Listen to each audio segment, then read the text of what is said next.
The amount of electricity Albertans are consuming is growing, and there is a need to replace an aging transmission system. However, how do you balance the need with the rights of the landowners where the power lines pass? I'm Eric Smith, getting to the stem and meat of agriculture. With several power lines being proposed across the province, the question as to where they will be placed is growing in the minds of farmers. AltaLink's manager of siting, Ryan DeRose, tells me that the farmers they consult with are passionate about their land, and rightly so. A lot of these farmers and ranchers, they make their livelihood off of their land.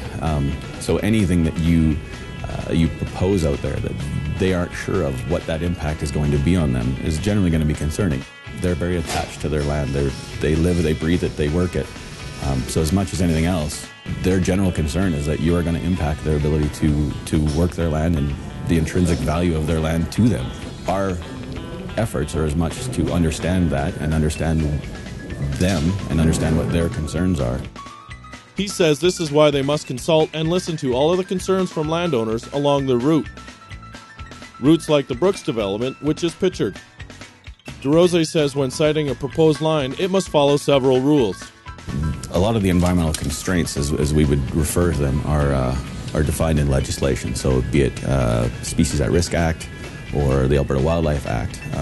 So in a lot of cases, we will run into specific instances. So on our Castles to Bowmanton to Whitlaw project, there's a lot of native prairie in that area. Intuitively, when you get native prairie, that would be the habitat for a lot of sensitive species. So fruginous hawks is one we run into a lot, in which case there is a timing restriction around when fruginous hawks are nesting, as well as setbacks from their nests.